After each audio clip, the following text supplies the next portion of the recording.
It is that time of the week again. Tuesday night, 7:15-ish. We're running just a couple minutes late, but not too bad. 3 minutes. Yeah, just about 3 minutes. This is Dan Tony Sports. My name is Dan Snyder. Joined tonight by Tony Casper and Dan Beebe. Dan O'Shea will be joining us in just a couple of minutes. Gentlemen, how are you doing tonight? Okay, I guess. It's, pretty good. That's good to hear. Yeah. Got a lot of stuff to talk about tonight. Hopefully it's more entertaining than that Super Bowl. But Right, we'll talk about that in just a little bit. I mean, tough act to follow. Yeah, like I said, we'll get to that in just a little bit. But first, we're going to start off like we almost always do, and that is our pigskin poetry. Another season has come and gone, and it seems like it goes too fast. Usually right now, I get really sad, but this year it isn't like the past. For the first time in a long time, the Super Bowl doesn't mean the end. Because starting their new league this week is the AAF, my friend. It's a whole new league with some familiar faces. The team names are awesome and in some awesome places. Now, this won't replace the NFL. I don't think anything could. But this will be entertaining. I am sure that it'll be good. So while I usually cry about the end of the football year, but now there is more football, and there's reason for me to cheer. You even have to be sad. We just started our own electric football league. Yeah, we could just start our own electric football league. We could do that. At least you won't be crying, so that's the good news. I might Over still the cry. loss of football, you get a little bit more to hold you over. Yeah, because it's just so unsatisfying the way the last game ended. Or, I mean, not even just ended. Was it really that? I mean, yeah, but it wasn't even surprising because we were all pretty much knew by, 4 minutes left the way it was going to go. So it's just kind of like a general, all the stages of depression. You just kind of gradually go through them, the acceptance and all that. Yeah, it was... It wasn't even bad in a way we should have ran the ball, but we passed and it got picked. No, we're going to talk about everything Super Bowl, the result, the entire game, stupid decisions that coaches made, what we thought about the referee. So we're gonna break this thing down. But on a side note, my AAF team's going to be kicking ass this year. Oh, you think so, Mr. San Diego Fleet? Yeah. Ooh, I don't know. We'll see. Flip a coin. Yeah, like we know anything about these teams, right? Right. Anyways, so the NFL, not the NFL, the Super Bowl. Oh, that's the NFL. Yeah, in a nutshell, it was the NFL. I was just so unsatisfied, like I said, with what had happened, and it left a really bad taste in my mouth. And I kind of wish we could go back and redo it, because I doubt it would be as boring. The result might be the same. The Patriots might win still. But the whole game just sucked. Do you know how many plays were run in the red zone? Like, none? One. Yeah, the one that Sony Michel scored on? Exactly. The Sony Michel touchdown was the only red zone play of the game. I mean, I don't know that you can't say it was a good defensive game for what it was, but that being said, it's kind of a disappointing way to end the season. I mean, you've built this up so much, and then at the end of the third quarter, it's 3-3. Like, I mean, we set records for punts. Like, this is what the NFL wants to hang its hat on for the year of 2018 to 19. It's just, I don't know. It just looks so sloppy. It just didn't live up to the hype or the entertainment that the Super Bowl usually provides. Even games that are blowouts, like the year that Tampa won their last championship, like, those are at least entertaining. But this was not entertaining. 3-3, that could have been a soccer score. Exactly. Baseball. I mean, there was nothing happening. Todd Gurley looked hurt. We're going to get into Todd Gurley because I have a few different...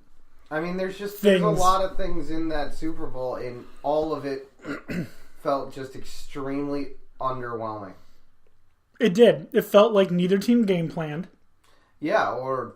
Because the Patriots weren't impressive. They weren't. No, I mean, they really weren't. I mean, most of the stat lines for everybody in this game was unimpressive. Except for Julian Edelman.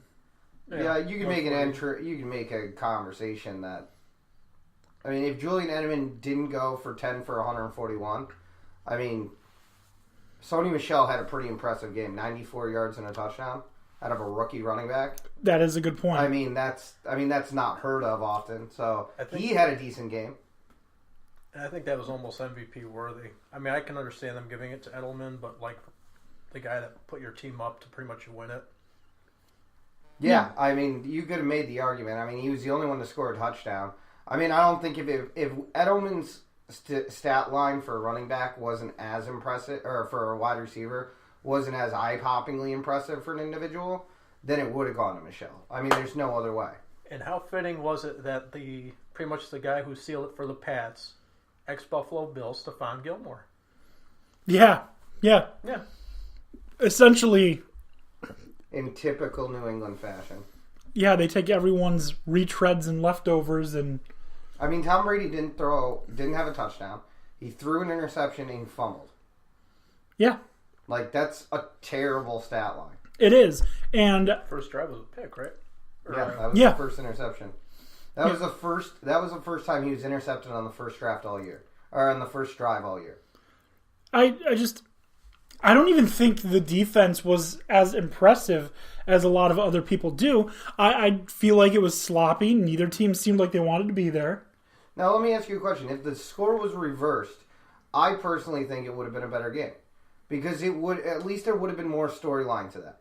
If the score was reversed, it would have been the Rams found a way to shut down the Patriots even though their offense didn't score. Plus, it would have been a different narrative because we're not talking about the Patriots winning another Super Bowl is like talking about Clemson getting the national title again. Like, it's a boring conversation. It's just boring. Like, you can only do it so many times before it gets old.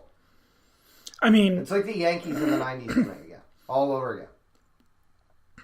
But I think that's a different discussion because the Yankees have to do more. Yeah. But I mean, this is... and you don't even win it in convincing fashion. Funny enough, I think out of the 6 championships, it was the largest margin of victory for the Patriots. It was not just their championships, in all the Super Bowls. Oh, no, that's what I mean. Yeah, last year's point differential when the Eagles beat the Patriots was the largest. This year's not the largest. Well, and for a game to be unentertaining and shored up with 4 minutes left to go in the fourth, that margin of victory rings hollow. Yeah, it was almost 16-6, so we did almost have 6 more points with missed field goals. I mean, great, I guess. Oh, you mean the whole full onside kick and then a Hail Mary that was supposed to happen? No, if he connected on the kick. In the first quarter, Steven Gostkowski missed a kick, and in the fourth quarter, Greg Zerline missed the kick. Yeah, okay, so it would have been 19-6? It would have been 16-6. Okay, yeah. But even so, that's not... So what? No. Like, there were 9 drives in a row that the Rams punted. Like, that's the record that got broken. The longest punt in the Super Bowl. If that's your highlight, that tells you how bad of a game it was. Oh, and how fitting is it? And I don't hear anyone blaming the refs for anything, but the no-call pass interference in the end zone, next play, what's his name? Goff throws the pick. Yeah. I mean, I don't know that the refs weren't great, but they didn't mess anything up, in my opinion. They didn't. I mean, they're going to miss calls. They made that blatantly clear. Now, I mean, could it have changed the game? Maybe. But, I mean, I highly doubt it. I don't feel like it would have. this has been called the worst Super Bowl ever. Do you agree? I find it hard with us being the ages we are to say that this is the worst Super Bowl ever. It's certainly the worst Super Bowl I've ever watched. It's the worst that I remember. I mean, I can't say worst ever because I mean I haven't gone back and watched the film on like Super Bowl 3. You're not 53. But like that being said, I don't like it's certainly I'm saying it's the worst that I've ever seen because it lacked anything or any redeeming quality to it, in my opinion. There was nothing I can take away from that because 10 yards, 141 yards at Valmont, that's okay. That happens on Sundays. Yeah. Like that's not like nothing spectacular happened. Like nothing. Nothing. This will be the Super Bowl I will easily forget. We wanted the powder keg of KC and the Rams again, basically. I don't even think it was that because I just have a hard time. Or Saints.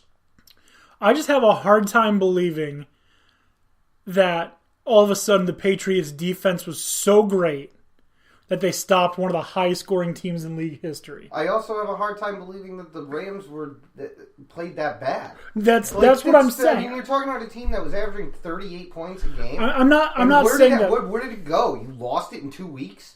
Like, how's that happen? I'm not saying that. Todd Gurley, for one.